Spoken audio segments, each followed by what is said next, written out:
താലി രചനാ സംഭാഷണം രുദ്രപ്രിയ. ഹരിയും നിമ്മിയും വിവാഹം കഴിഞ്ഞ് ഇതുവരെയും ഒരിടത്തും പോയി. അതറിഞ്ഞപ്പോൾ തന്നെ ജയൻ ഹരിയെ വിളിച്ച് മൂന്നാറിൽ അവൻ പോയ റിസോർട്ട് അവർക്ക് താമസിക്കുന്നതിന് വേണ്ടി ബുക്ക് ചെയ്തു.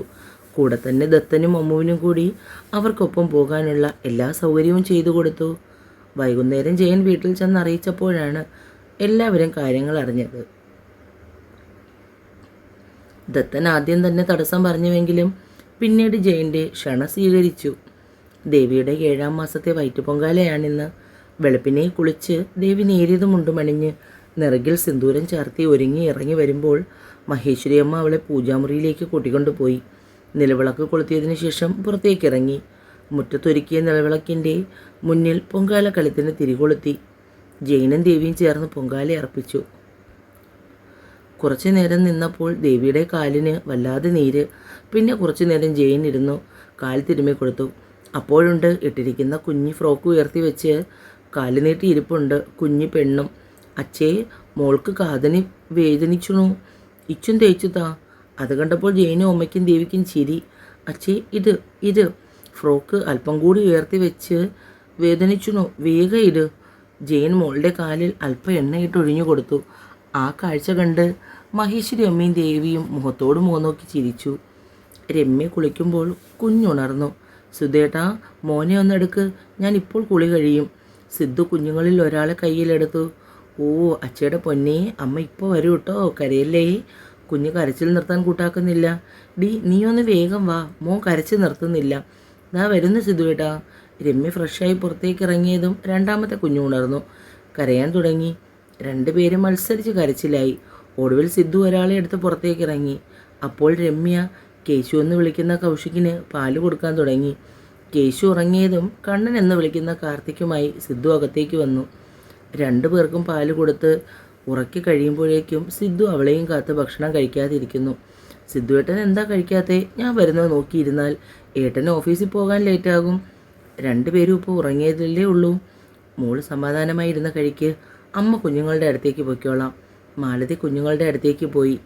നിനക്ക് പാടാണ് മോളെ മക്കളെ നോക്കാൻ. സഹായത്തിന് ആരെങ്കിലും വെക്കണോ? ഒന്നും വേണ്ട സിദ്ധുവേട്ടാ, നമ്മുടെ മക്കളല്ലേ, ഞാൻ നോക്കിക്കൊള്ളാം. സിദ്ധു തന്നെ രമ്യയുടെ പ്ലേറ്റിലേക്ക് ഇഡ്ഡലിയും സാമ്പാറും പകർന്നു വെച്ചു. രണ്ടുപേരും ഒരുമിച്ചിരുന്ന് കഴിച്ചു. കോടയും തണുപ്പും കാരണം അമ്മ റൂമിന് പുറത്തേക്ക് ഇറങ്ങാൻ കൂട്ടാക്കിയില്ല. സ്വെറ്ററും ഇട്ട് അതിനു മേലെ ബെഡ്ഷീറ്റും വാരി പുതച്ച് ബെഡിൽ തന്നെ ഇരിക്കുകയാണ് പെണ്ണ്. എൻ്റെ അമ്മൂട്ടി ഇവിടെ വന്ന് തന്നെ ഈ കാഴ്ചയൊക്കെ കണ്ട് ആസ്വദിക്കാനല്ലേ പെണ്ണേ? നീ ഇങ്ങനെ റൂമിന് പുറത്തേക്ക് ഇറങ്ങാതിരുന്നാൽ എന്ത് ചെയ്യും? ദത്തൻ അവളെ അനുനയിപ്പിച്ച് പുറത്തേക്ക് കൊണ്ടുപോകാനൊരു ശ്രമം നടത്തി. എൻ്റെ പൊന്ന് ദത്തേട്ടാ, ഞാൻ വരുന്നില്ല, എനിക്ക് ഈ തണുപ്പ് സഹിക്കാൻ വയ്യ. അങ്ങനെ പറഞ്ഞാൽ എങ്ങനെയാടി പെണ്ണേ? നിങ്ങൾ രണ്ടുപേരും ഇതുവരെ റെഡിയായില്ലേ? ഹരിയും നിമ്മിയും കൂടി റൂമിലേക്ക് കയറി വന്നു. ഞാൻ തോറ്റു ഈ പെണ്ണിൻ്റെ കാര്യം കൊണ്ട്. അവൾക്ക് തണുപ്പ് സഹിക്കാൻ മേലെന്ന് പറഞ്ഞ് രാവിലെ മുതൽ മൂടി പുതച്ചിരിക്കാൻ തുടങ്ങിയതാണ്. ദത്തനോട് ചോദിക്കുമ്പോൾ അവൻ പറഞ്ഞ മറുപടി ഇതാണ്. എൻ്റെ അമ്മു, നീയും കൂടെ വന്നാലേ രസമുള്ളൂ. നല്ല മോളല്ലേ, വേഗം വാ. എൻ്റെ പൊന്നു ഹരിയേട്ടാ, ഏട്ടൻ നിമ്മിയും കൂട്ടി പോയിട്ട് വാ, ഞാനിവിടെ ഇരുന്നോളാം. കൂട്ടുകാരനെ കൂടി വേണമെങ്കിൽ കൊണ്ടുപോയിക്കോ. ആഹാ, ഇതാ ഇപ്പോൾ നന്നായത്. ഞാൻ ഹണിമൂൺ ആഘോഷിക്കാൻ വന്നത് ഇവരോടൊപ്പമാണോ? എനിക്ക് എൻ്റെ ഭാര്യ മതി. നിങ്ങൾ ഭാര്യയും ഭർത്താവും കൂടി റൂമടച്ചിരുന്നോ? എണിയും പാമ്പും കളിക്ക്. അവർ രണ്ടുപേരും പോയപ്പോൾ ദത്തൻ അമ്മുവിനെ നോക്കി ദഹിപ്പിച്ചു. എന്നോട് ദേഷ്യപ്പെടാൻ വരണ്ട, എനിക്ക് തണുപ്പ് സഹിക്കാൻ പറ്റിയില്ല. ദത്തേട്ടൻ വേണമെങ്കിൽ പോകാൻ നോക്ക്, ഞാൻ പറഞ്ഞല്ലോ. പോകാത്തതെന്താ? പെണ്ണ് മുഖം കുനിച്ചു. പിന്നെ ഞാൻ കല്യാണം കഴിച്ചത് ഹരിയെയാണല്ലോ, അവനോടൊപ്പം പോകാൻ. എന്നാ വാ, നമുക്ക് ഈ ബ്ലാങ്കറ്റിനുള്ളിൽ പൊതിച്ചു മുടിയിരിക്കാം. എൻ്റെ ചക്കരയെ നീ മുത്താണ്, ഏട്ട എപ്പോഴേ റെഡി. അതാണ് നിൻ്റെ ഇഷ്ടമെങ്കിൽ പിന്നെ എനിക്കെന്താ സങ്കടം? അയ്യടാ, ഞാൻ അതിനല്ല വിളിച്ചത്. പുറത്ത് തണുപ്പ് കള്ളുണ്ടല്ലോ എന്നോർത്ത് കരുതി വിളിച്ചതാണ്. രണ്ടായാലും രോഗി ഇച്ഛിച്ചതും വൈദ്യൻ കൽപ്പിച്ചതും പാല് തന്നെ. ദത്തൻ ചാടി ബെഡിലേക്ക് വീണു. വേണ്ടായിരുന്നു, ഇതിപ്പോൾ വേലിയിൽ കിടന്ന പാമ്പിനെടുത്ത് തോളത്ത് വെച്ചു എന്ന് പറഞ്ഞതുപോലെയായി. അമ്മു ആത്മകഥം പറഞ്ഞു. ബ്ലാങ്കറ്റിൻ്റെ ഇടയിലൂടെ ദത്തൻ്റെ വിരലുകൾ അമ്മുവിൽ കുസൃതി കാണിക്കാൻ തുടങ്ങി. ആദ്യമൊക്കെ അവൻ്റെ വിരലുകളുടെ സഞ്ചാരത്തെ അവൾ എതിർത്തു. പിന്നെ അമ്മുവും ആ മാസ്മരികതയിൽ അലിഞ്ഞുപോയി. പുറത്തെ തണുപ്പിനും ഇരുവരുടെ ശരീരം ചൂടുപിടിച്ചു. ഉടലുകൾ പരസ്പരം കെട്ടിപ്പുണർന്നു. ഇരുവരിലും പ്രണയം കാമത്തിന് വഴിമാറി. ദത്തൻ നൽകുന്ന ചുംബനങ്ങൾ താങ്ങാൻ അമ്മുവിന് കഴിഞ്ഞില്ല. അവളുടെ നഖശതങ്ങൾ അവനെ ആവേശം കൊള്ളിച്ചു. അവളുടെ മൂർത്താവിൽ തൊട്ട് തലോടിയും ഞെരിച്ചുടച്ചും അവളിൽ വസന്തം തീർത്തു. അവളിലെ തേൻ നുകരുന്ന വണ്ടായി മാറി ദത്തൻ. അവൻ്റെ ഉയർച്ച താഴ്ചകൾ അനുസരിച്ച് അവളുടെയും ഇടിവുകൾ ചലിച്ചു തുടങ്ങി. രസച്ചെടലിൽ രണ്ടുപേരും മതിമറന്നു. ഒടുവിൽ ഇരുവരും തളർന്ന് ഒരുപോലെ നിദ്രയിൽ പുൽകി. ദേവിക്കത് ഇതാണ് മാസം. വല്ലാത്ത ക്ഷീണവും തളർച്ചയുമുണ്ട്. ജോലിയൊന്നും ചെയ്യാൻ വയ്യ. ഏതു നേരവും കിടപ്പാണ്. സരോജവും മഹേശ്വരിയും തമ്മിൽ സംസാരിച്ചുകൊണ്ടിരിക്കുകയാണ്. മോൾക്ക് വല്ലാത്ത ക്ഷീണമാണല്ലോ സരോജൻ ചേച്ചി. എനിക്കെന്തോ വല്ലാത്ത പേടി തോന്നുന്നു മോളുടെ അവസ്ഥ കണ്ടിട്ട്. എനിക്ക് ആശങ്കയില്ലാതില്ല മഹേശ്വരി. പക്ഷേ ഹോസ്പിറ്റലിൽ പോയി കാണിച്ചപ്പോൾ കുഴപ്പമൊന്നുമില്ല എന്നല്ലേ ജയമോൻ പറഞ്ഞത്. അതാണ് ആകെ ഒരു ആശ്വാസം. ഡേറ്റ് പറഞ്ഞിരിക്കുന്നത് ഈ മാസം ഒടുക്കമല്ലേ. അത്രയൊന്നും പോകുമെന്ന് എനിക്ക് തോന്നുന്നില്ല. കൂടിപ്പോയാൽ ഒരു 10-15 ദിവസം. വയറ് നന്നായി ഇടിഞ്ഞു താണിട്ടുണ്ട്. ഞാനും അത് ശ്രദ്ധിച്ചു. ജയനോട് പറയണം എപ്പോഴും ശ്രദ്ധ വേണമെന്ന്. 3-4 ദിവസമായി ഞാൻ ശ്രമിക്കുന്നു. ജയൻ മോന് വല്ലാത്ത സങ്കടം. കാര്യം എന്തെങ്കിലും ഉണ്ടോ മഹേശ്വരി? നിന്നോട് അവൻ എന്തെങ്കിലും പറഞ്ഞോ? എന്നോട് അവനൊന്നും പറഞ്ഞില്ല ചേച്ചി. ഞാനും കുറച്ച് ദിവസമായി അവൻ്റെ മാറ്റം ശ്രദ്ധിക്കുന്നുണ്ട്. അവന് പേടി കാണും ചേച്ചി ചിത്രയുടെ കാര്യം ഓർത്ത്. സരോജവും അപ്പോഴാണ് അതിനെക്കുറിച്ച് ഓർത്തത്. ഈശ്വര, എൻ്റെ കുഞ്ഞ്. അവർ നെഞ്ചിൽ കൈവച്ചു. ചേച്ചി എന്തിനാ എങ്ങനെ പേടിക്കുന്നത്? എനിക്ക് ഉറപ്പുണ്ട് എൻ്റെ മോൾക്ക് ഈശ്വരൻ ഒരബദ്ധം വരത്തില്ലെന്ന്. അത്രയും അവൾ അനുഭവിച്ചില്ലേ? ഇനി ഒരു ദുഃഖം കൂടി ഉണ്ടാവില്ല എൻ്റെ കുഞ്ഞിന്. ഉറപ്പാണ്, മഹേശ്വരി പറഞ്ഞു നിർത്തി. രാത്രിയിൽ ജയനെത്തുമ്പോൾ വളരെ വൈകിയിരുന്നു. എന്താ കുട്ടാ നീ ഇത്രയും വൈകിയത്? മോളിങ്ങനെ സുഖമില്ലാതെ ഇരിക്കുമ്പോൾ നീ നേരത്തെ വീട്ടിലെത്തണ്ടേ? എന്തെങ്കിലും ആവശ്യം വന്നാൽ ആരെയാ വിളിക്കാൻ പെട്ടെന്ന്? ഇനി ഏത് നിമിഷവും നമ്മൾ റെഡിയായിരിക്കണം. എപ്പോഴാണ് വേദന വരുന്നതെന്ന് പറയാൻ കഴിയില്ല. അല്പം വൈകിപ്പോയി അമ്മേ. ഞാൻ എന്തായാലും കുറച്ച് ദിവസത്തേക്ക് ലീവിന് എഴുതി കൊടുത്തു. നേരത്തെ തന്നെ ചെയ്യാനുള്ള ജോലികളൊക്കെ ഏകദേശം ചെയ്തു തീർത്തിട്ടുണ്ട്. ഡെലിവറി സമയത്ത് എനിക്ക് കൂടെ കാണണം ദേവിയുടെ. നീ എന്തായാലും കുളിച്ച് വേഷം മാറി വാ. അമ്മ കഴിക്കാൻ എടുത്ത് വയ്ക്കാം. ദേവിയും മോളും ഭക്ഷണം കഴിച്ചായിരുന്നു അമ്മേ. മോൾ ആഹാരം കഴിച്ച് ഉറക്കവുമായി. ദേവി മോൾക്കൊന്നും വേണ്ടെന്ന് പറഞ്ഞു. ശടിച്ചെങ്കിലും ഞാൻ നിർബന്ധിച്ച് കുറച്ച് കഴിപ്പിച്ചിട്ടുണ്ട്. ജെയിൻ ചെല്ലുമ്പോൾ ദേവി ഉറക്കമായി. അവളുടെ അടുത്തിരുന്ന് നിറകിൽ തഴുകി നെറ്റിയിൽ ചുണ്ട് ചേർത്തു. വല്ലാത്ത പേടി തോന്നുന്നു മോളെ. ചിത്ര എന്നെ വിട്ടു പോയതിൽ പിന്നെ ഞാൻ ഇത്രയും സങ്കടപ്പെട്ട അവസ്ഥ ഉണ്ടായിട്ടില്ല. അതാലോചിക്കുമ്പോൾ എത്ര ധൈര്യത്തോടെ നിൽക്കാൻ ശ്രമിച്ചിട്ടും പറ്റാതെ പോകുന്നു.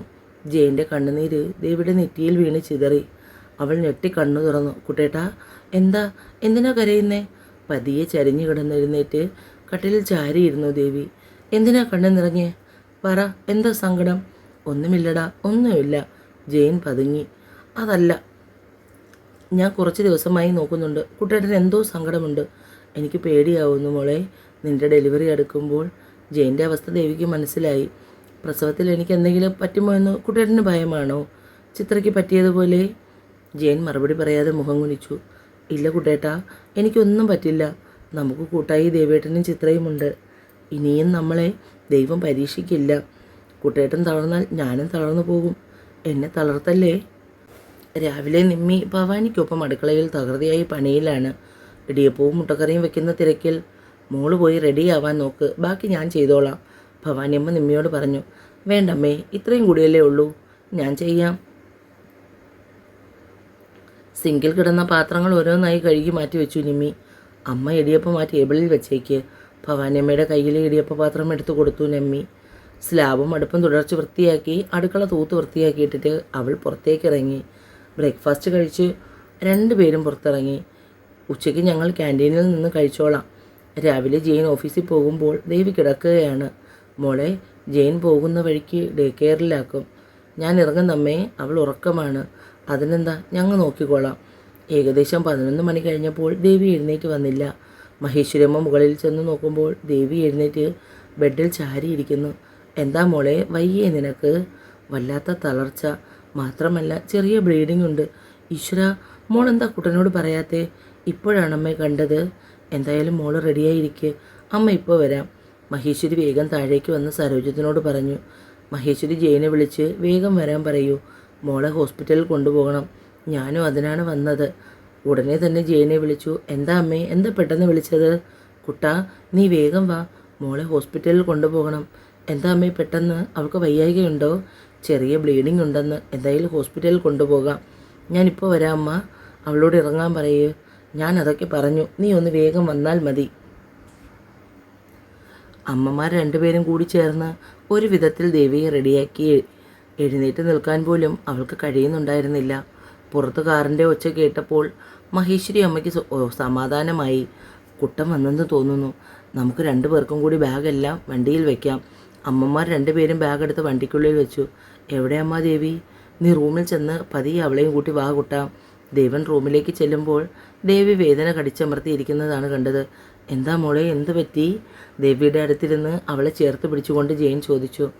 പറ്റുന്നില്ല കുട്ടേട്ടാ, എനിക്ക് വയ്യ. ജെയിൻ്റെ തോളിൽ തലയിട്ട് ഉരസിക്കൊണ്ട് ദേവി കരഞ്ഞു. ജെയിൻ അപ്പോൾ എന്ത് ചെയ്യണമെന്നറിയാത്ത പോലെ ആലോചനയോടെ ഇരുന്നു. അപ്പോഴേക്കും അമ്മ റൂമിലേക്ക് വന്നു. എൻ്റെ കുട്ട, നീ ഇതെന്താ കാണിക്കുന്നത്? അവൾക്ക് തീരെ വയ്യ. എത്രയും പെട്ടെന്ന് ഹോസ്പിറ്റലിൽ എത്തിക്കാൻ നോക്കണം. അതല്ലാതെ നീ ഇങ്ങനെ ഒന്നും അറിയാത്ത പോലെ ഇരുന്നാൽ എങ്ങനെയാ? ദേവി പതിയെ എഴുന്നേറ്റ് നിന്നു. പക്ഷെ കാലുകൾ നിലത്തുറയ്ക്കുന്നില്ല. ജെയിൻ ദേവിയുടെ അടുത്ത് ചെന്ന് അവളെ എടുത്തുകൊണ്ട് കാറിനടുത്തേക്ക് നീങ്ങി. അപ്പോഴേക്കും മഹേശ്വരി അമ്മ ബാക്കിലെ ഡോർ തുറന്നു പിടിച്ചു കൊടുത്തു. അമ്മമാരുടെ മടിയിലേക്ക് ദേവിയെ കിടത്തിക്കൊണ്ട് ജെയിൻ ഡ്രൈവ് ചെയ്തു. വണ്ടി ഓടിക്കുന്നതിനിടയിൽ തന്നെ സിദ്ധുവിനെ വിളിച്ച് കാര്യം പറഞ്ഞു. മോളെ എങ്ങനെയെങ്കിലും ഹോസ്പിറ്റലിൽ കൊണ്ടെത്തിക്കാനുള്ള ഏർപ്പാട് ചെയ്യിപ്പിച്ചു. ഹരിയെയും വിളിച്ച് കാര്യങ്ങൾ പറഞ്ഞു. ഹരി അപ്പോൾ തന്നെ നിമ്മയെയും കൂട്ടി തറവാട്ടിൽ വന്ന് അമ്മയെയും വിളിച്ചുകൊണ്ട് നേരെ ഹോസ്പിറ്റലിലേക്ക് തിരിച്ചു. ഇതിനിടയിൽ ദത്തനെ വിളിച്ച് കാര്യങ്ങൾ പറയാനും അമ്മുവിനെയും കൂട്ടി ഹോസ്പിറ്റലിലേക്ക് വരാനും പറഞ്ഞു ഹരി. ഹോസ്പിറ്റലിലെത്തിയ ഉടനെ തന്നെ ദേവിയെ ഡ്യൂട്ടി ഡോക്ടർ നോക്കി. ഡെലിവറി ഉടനെ തന്നെ നടക്കുമെന്നും പറഞ്ഞു. അവളെ നേരെ ലേബർ റൂമിലേക്ക് കൊണ്ടുപോയി. പിന്നീട് തീയിൽ ചവിട്ടിയതുപോലെയായിരുന്നു ജെയിൻ്റെ അവസ്ഥ. സിദ്ധു മോളെയും കൂട്ടിയാണ് ഹോസ്പിറ്റലിലെത്തിയത്.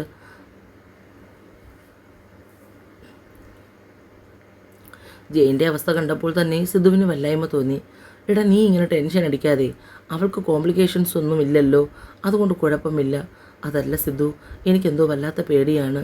ഇതിനു മുമ്പൊരിക്കൽ ഞാൻ ഇതുപോലെ നിന്ന് ആ ഒരു അവസരം ഉണ്ടായിട്ടുണ്ട്. എത്രയൊക്കെ ഓർക്കണ്ടെന്ന് കരുതിയാലും ആ ഓർമ്മകൾ എന്നെ വല്ലാതെ വേദനിപ്പിക്കും. എന്താടാ ഇത്? ഞങ്ങൾക്ക് എല്ലാവർക്കും ആശ്വാസം പകരുന്ന നീ ഇങ്ങനെ വിഷമിച്ച എന്ത് ചെയ്യും? എനിക്കറിയില്ല സിദ്ധു. അപ്പോഴേക്കും ലേബർ റൂം തുറന്ന് ഒരു നഴ്സ് പുറത്തേക്ക് വന്നു. ദേവിയുടെ ബൈസ്റ്റാൻഡേഴ്സ് ആരാണ്? ഡോക്ടർ വിളിക്കുന്നു. ജെയിനും സിദ്ധുവും കൂടിയാണ് അകത്തേക്ക് കയറിപ്പോയത്. ഡോക്ടർ ജെയിനെ കണ്ടപ്പോൾ തന്നെ ചിരിച്ചെന്ന് വരുത്തി. അവർ സ്ഥിരമായി കൺസൾട്ട് ചെയ്യുന്ന ഡോക്ടറാണ്. നോർമൽ ഡെലിവറി നടക്കുമെന്ന് തോന്നുന്നില്ല. സിസേറിയൻ വേണ്ടിവരും. അങ്ങനെയാണെങ്കിൽ കുറച്ച് ബ്ലഡ് കരുതിയേക്കണം. ഫോമിൽ ഒപ്പിട്ട് കൊടുത്തതിന് ശേഷം സിദ്ധു ചെയറിൽ വന്നിരുന്നു. സമയം ഒച്ചിനെ പോലെ ഇഴഞ്ഞു നീങ്ങുമായിരുന്നു. ഏകദേശം 3/4 മണിക്കൂർ കഴിഞ്ഞപ്പോൾ ഡോക്ടർ പുറത്തേക്ക് വന്നു. പേടിക്കാനൊന്നുമില്ല, എല്ലാം ഭംഗിയായി കഴിഞ്ഞു. ആൺകുട്ടിയാണ്. കൺഗ്രാറ്റ്സ്. കുഞ്ഞിനെ ഇപ്പോൾ കാണിക്കും. ദേവിയെ നാളെ മാത്രമേ ഐസിയുവിൽ നിന്നും പുറത്തേക്ക് കൊണ്ടുവരൂ. വേറെ പേടിക്കേണ്ട കാര്യമൊന്നുമില്ല. ഭവാനിയമ്മ നെഞ്ചത്ത് കൈ ചേർത്ത് പിടിച്ച് ഏങ്ങി കരഞ്ഞു. ഞാൻ പറഞ്ഞില്ലേ സരോജം, എൻ്റെ അമ്പുമ്പം വരുമെന്ന്. നിങ്ങൾ നോക്കിക്കോ, ഇനി എൻ്റെ ദേവിമോളുടെ ജീവിതത്തിൽ എന്നും സന്തോഷം മാത്രമേ കാണൂ. ഭവാനിയമ്മ ജയൻ്റെ അടുത്തേക്ക് ചെന്ന് അവൻ്റെ 2 കൈകളും ചേർത്ത് പിടിച്ചു. എൻ്റെ ദേവൻ്റെ സ്ഥാനത്താണ് ഞാൻ നിന്നെ കാണുന്നത്. നീ എൻ്റെ അടുത്തുള്ളപ്പോഴൊക്കെ എനിക്ക് എൻ്റെ മോൻ അടുത്തുള്ളതുപോലെ തോന്നും. ഈശ്വരൻ നിങ്ങൾക്കിനി ഒരു സങ്കടവും വരുത്തില്ല. എന്നും നല്ലതേ വരുത്തൂ. ജയൻ ഭവാനിയമ്മയുടെ കയ്യിൽ പിടിച്ച് ചുണ്ടു ചേർത്തു. എല്ലാവർക്കും അവരവരുടെ സന്തോഷം എങ്ങനെ പ്രകടിപ്പിക്കണമെന്നറിയാൻ കഴിയാത്ത അവസ്ഥയായി. ഹരിയും അമ്മുവും ദത്തനുമൊക്കെ സന്തോഷം കൊണ്ട് കരയുകയായിരുന്നു. ജെയിൻ സിദ്ധുവിൻ്റെ കൈ പിടിച്ച് 2 പേരും കരഞ്ഞു. മാതുമോൾ എന്താണ് ചുറ്റും നടക്കുന്നതെന്ന് മനസ്സിലാവാതെ എല്ലാവരെയും മാറി മാറി നോക്കി. വിവരം അറിഞ്ഞ് മാലതിയും ദിവാകരനും ഹോസ്പിറ്റലിലെത്തി. ഒരു റൂം തന്നെ എടുക്കേണ്ടി വന്നു എല്ലാവർക്കും കൂടി ചെലവിടാൻ. അവരുടെ ജീവിതത്തിൽ നഷ്ടപ്പെട്ടു പോയ എന്തൊക്കെയോ തിരിച്ചു കിട്ടിയ പ്രതീതി.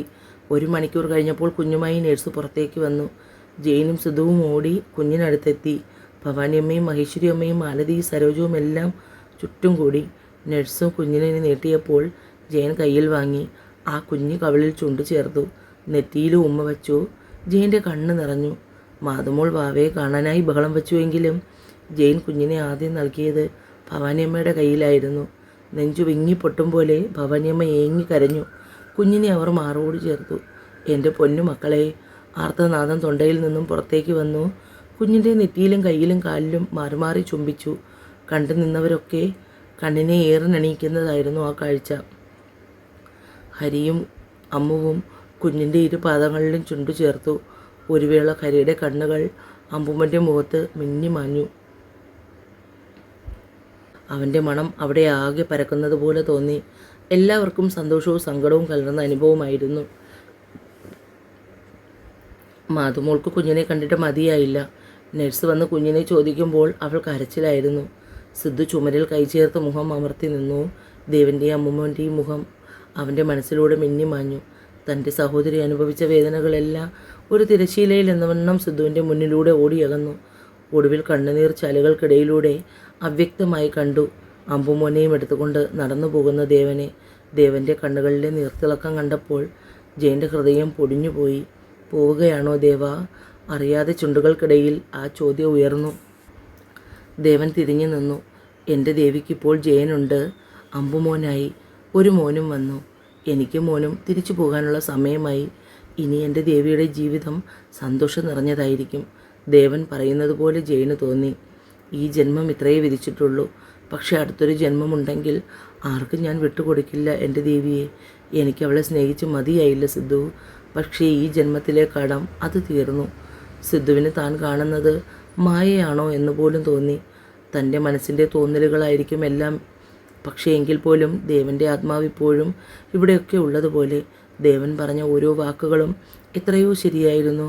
അവന് ജീവിച്ച് മതിയായിട്ടുണ്ടായിരുന്നില്ല. ദേവിയെ റൂമിലേക്ക് മാറ്റി കുഞ്ഞിനെ ദേവിയുടെ അടുത്ത് കൊണ്ട് കിടത്തി. അവളുടെ ഹൃദയം പൊടിഞ്ഞു. അമ്പുമോനെ പ്രസവിച്ചപ്പോഴുള്ള ദൃശ്യങ്ങൾ മിഴിവോടെ കണ്ണിന് മുള്ളിൽ തെളിഞ്ഞു നിന്നു. കുഞ്ഞിൻ്റെ മുഖത്തു നിന്ന് കണ്ണെടുക്കാൻ തോന്നുന്നില്ല. അസൽ അമ്പുമോനെ പറിച്ചു വെച്ചതുപോലെ. അവൾ എത്തി ആ കുഞ്ഞു നെറ്റിയിൽ ചുംബിച്ചു. എൻ്റെ പൊന്നുമോൻ ദേവേട്ടാ, നോക്കിയേ നമ്മുടെ മോൻ. അമ്പുമോൻ. ദേവി ഏങ്ങി കരഞ്ഞു. ജയനെ കണ്ടപ്പോൾ അവളുടെ കരച്ചിലിൻ്റെ ആക്കം കൂടി. കുട്ടേട്ടാ കണ്ടോ എൻ്റെ അമ്പുമോനെ? നോക്കിയേ, അതുപോലെ ഇല്ലേ നമ്മുടെ മോൻ? ജയൻ്റെ കൈ ചേർത്ത് പിടിച്ച് കൊച്ചു കുട്ടികളെപ്പോലെ അവൾ വിതുമ്പി. മോളെ എന്താ ഇത്? നമ്മുടെ മോൻ വന്നില്ലേ? ഇനിയും എന്തിനാ ഈ സങ്കടം? ഇത് സന്തോഷമാണ് കുട്ടേട്ടാ, നമ്മുടെ മോൻ വന്നതിൻ്റെ സന്തോഷം. കുട്ടേട്ടാ അവനെ ഒന്ന് എടുക്കുമോ? എന്നിട്ട് എൻ്റെ മുഖത്തിനടുത്തേക്ക് കൊണ്ടുവരുമോ? ഞാനെൻ്റെ കുഞ്ഞിൻ്റെ മുഖം കാണട്ടെ. ജെയിൻ മോനെയും എടുത്ത് ദേവിയുടെ അടുത്തിരുന്നു. കുഞ്ഞിനെ അവളുടെ മുഖത്തേക്ക് ചേർത്ത് പിടിച്ചു. അവൾ കുഞ്ഞിൻ്റെ ഗന്ധം ഉള്ളിലേക്ക് ആവാഹിച്ചു. കവിളിൽ ചുണ്ടു ചേർത്തു. പുറത്തു നിന്നവരെല്ലാം അകത്തേക്ക് ഇരമ്പി കയറി. കുഞ്ഞിനെയും ദേവിയെയും കണ്ട് കരച്ചിലടക്കാൻ പാടുപെട്ടു. ദത്തൻ്റെ ട്യൂട്ടോറിയൽ നിൽക്കുമ്പോഴാണ് ഫോൺ വരുന്നത്. എന്താ അമ്മേ? എന്താ? ദത്ത, നീയൊന്ന് വേഗം വീട്ടിലേക്ക് വാ, ഒരു കാര്യമുണ്ട്. എന്താ അമ്മേ കാര്യം? എന്തെങ്കിലും കുഴപ്പമുണ്ടോ? ഒന്നുമില്ലടാ, സന്തോഷിക്കാനുള്ള വകയുണ്ട്. നീ അച്ഛനാകാൻ പോകുന്നു. ഞാനിപ്പോൾ മോളെയും കൊണ്ട് ഹോസ്പിറ്റലിൽ പോയി വന്നതേ ഉള്ളൂ. അമ്മേ, ഞാനിപ്പോൾ വരാം. ദത്ത പതിയെ ശ്രദ്ധിച്ച് വന്നാൽ മതി. അവൾ ഇവിടെ തന്നെ കാണും. ദത്തൻ വന്നയുടനെ അമ്മുവിൻ്റെ അടുത്തേക്ക് ചെന്നു. അമ്മുക്കുട്ടി. ദത്തേട്ടാ. ദത്തൻ്റെ കഴുത്തിൽ ചുറ്റിപ്പിടിച്ച് പെണ്ണ് ഏറെ നേരം കരഞ്ഞു. ശ്രദ്ധിക്കണം കേട്ടോ, പഴയ പോലെ ഓടിച്ചാടരുത്. അനുസരണയുള്ള കുട്ടിയെപ്പോലെ അവൾ തലകുലുക്കി. മക്കളെ ഒരുപാട് കാത്തിരുന്ന് കിട്ടിയതാണ്, നല്ലപോലെ സൂക്ഷിക്കണം കേട്ടോ രണ്ടുപേരും. അമ്മയും കൂടി അവരെ ഉപദേശിച്ചു. അമ്മുവിൻ്റെ വിശേഷം പെട്ടെന്ന് തന്നെ എല്ലാവരെയും ഏറ്റെടുത്തു. ഇരട്ടി മധുരമായി എല്ലാവർക്കും. ദേവിയെ ഡിസ്ചാർജ് ചെയ്ത് വീട്ടിലേക്ക് കൊണ്ടുവന്നു. അമ്മ രണ്ടും കൂടിയുണ്ട്. പിന്നെ പോരാത്തതിന് മാതുമോളും. പ്രസവരക്ഷ കൃത്യമായി നടക്കുന്നുണ്ട്. കുഞ്ഞിൻ്റെ ഒപ്പമാണ് മാതുമോള്. ചേച്ചിപ്പെണ്ണ് ചമഞ്ഞ് കുഞ്ഞാവിളി തന്നെ. കുളിപ്പിക്കുമ്പോഴും പാല് കൊടുക്കുമ്പോഴും ഒക്കെ ഇടയ്ക്ക് ദേവി അവൾക്ക് അമ്മിഞ്ഞ വേണോ എന്ന് ചോദിക്കും. വേണ്ട അമ്മേ, അമ്പുമോനെ ഇങ്ക് കൊടുത്താൽ മതിയെന്ന് പറയും. ഭവാനിയും മഹേശ്വരിയമ്മയും രമ്യയും നിമ്മിയും മാറിയും തിരിഞ്ഞ് ദേവിയെ കാണാൻ വരും. രമ്യ വന്നാൽ പിന്നെ മാതുമോൾ അവിടുത്തെ കുഞ്ഞാവുമാരുടെ ചേച്ചിയമ്മയാകും. ആകെ രസമാണ് പെണ്ണിൻ്റെ വർത്താനം. പോക്കും വരവുമൊക്കെ തകൃതിയായി നടന്നുകൊണ്ടിരുന്നു. ദേവിയുടെ കുഞ്ഞിന് നൂലുകെട്ടാണെന്ന് എല്ലാവരും കൃത്യമായി എത്തി. പക്ഷെ അമ്മൂന് മാത്രം യാത്ര ചെയ്യാൻ പാടില്ലാത്തത് കൊണ്ട് വരാൻ കഴിഞ്ഞില്ല. അതിനവൾ ദത്തനുമായി യുദ്ധം തന്നെ ചെയ്തു. പക്ഷെ ഒടുവിൽ ദേവിയാണ് അമ്മുവിനെ സമാധാനപ്പെടുത്തിയത്. നൂലുകെട്ട് കഴിഞ്ഞാൽ കുഞ്ഞിനെയും കൊണ്ട് ആദ്യം ദേവി കാണാൻ ചെല്ലുന്നത് അമ്മുവിനെ ആയിരിക്കുമെന്ന് പറഞ്ഞു. ഒടുവിൽ പെണ്ണ് ഒരു വിധത്തിൽ സമ്മതിച്ചു. സിദ്ധുവും ഹരിയും സച്ചുവും ഒക്കെ കുഞ്ഞിന് സ്വർണ്ണം സമ്മാനിച്ചു. ഒടുവിൽ പേര് വിളിക്കാൻ സമയമാകുമ്പോൾ ദേവി ആകാംക്ഷയോടെ ജയൻ്റെ മുഖത്തേക്ക് നോക്കി. കാരണം ആ നിമിഷം വരെയും കുഞ്ഞിൻ്റെ പേരെന്താണെന്ന് ജയൻ ദേവിയോട് പറഞ്ഞില്ലായിരുന്നു. പക്ഷേ എല്ലാവർക്കും കുഞ്ഞിൻ്റെ പേര് കേൾക്കാൻ അതിയായ ആകാംക്ഷ ഉണ്ടായിരുന്നു. ജെയിൻ കുഞ്ഞിനെ മടിയിലിരുത്തി കുഞ്ഞിൻ്റെ കാതിൽ പേര് ചൊല്ലി വിളിച്ചു. ദേവദേവൻ, ദേവദേവൻ, ദേവദേവൻ. പേര് കേട്ടതും എല്ലാവരുടെയും കണ്ണ് നിറഞ്ഞു. ദേവിയുടെ കുഞ്ഞിനിടാൻ ഇതിലും പറ്റിയൊരു പേര് വേറെ ഇല്ലെന്നായി അഭിപ്രായം. ദേവിയുടെയും കണ്ണുകൾ ഒരു വേള നിറഞ്ഞു തൂകി. തന്നെ ഇത്രയും അധികം മനസ്സിലാക്കാൻ കുട്ടേട്ടന് കഴിഞ്ഞല്ലോ എന്നതായിരുന്നു അവളുടെ സന്തോഷത്തിന് കാരണം. ഇതോടുകൂടി എൻ്റെ താലി ഇവിടെ അവസാനിക്കുകയാണ് കൂട്ടുകാരെ എന്ന് ഞാൻ പറയില്ല. ദേവിയും ജെയിനും മാധുപോളും അവരുടെ അമ്പുമോന് ചേർന്നുള്ള ജീവിതയാത്ര ഇവിടെ തുടങ്ങുകയാണ്. എത്രയൊക്കെ മറക്കാൻ ശ്രമിച്ചാലും ദേവിയുടെ ഉള്ളിൽ എന്നെന്നും ദേവൻ്റെ ഓർമ്മ ഒരു തീരാവേദനയായി നിറഞ്ഞു നിൽക്കും. അതുപോലെ തന്നെ ജെയിൻ്റെ ഉള്ളിൽ ചിത്രയും. നമുക്ക് കാണാൻ കഴിയാത്ത ഒരു ലോകത്തിരുന്ന് അവർ തങ്ങളുടെ പ്രിയപ്പെട്ടവരെ കാണുന്നുണ്ടായിരിക്കും. ഈ യാത്രയിൽ എന്നോടൊപ്പം കൂടെ വന്ന് ഇടയ്ക്ക് വെച്ച് പിരിഞ്ഞു പോയ എല്ലാവരോടും നിറയെ സ്നേഹം. ഈ കഥയ്ക്ക് എന്നെ സപ്പോർട്ട് ചെയ്ത് തന്ന എല്ലാവരോടും നിറയെ സ്നേഹം. ഇനിയുള്ള എൻ്റെ കഥകൾക്കും ഈ സപ്പോർട്ട് തരണേ. കഥ തീർന്നു എന്ന് പറഞ്ഞ് ആരും സപ്പോർട്ട് ചെയ്യാതെയും സബ്സ്ക്രൈബ് ചെയ്യാതെയും പോകരുതേ. നിറയെ സ്നേഹത്തോടെ രുദ്ര.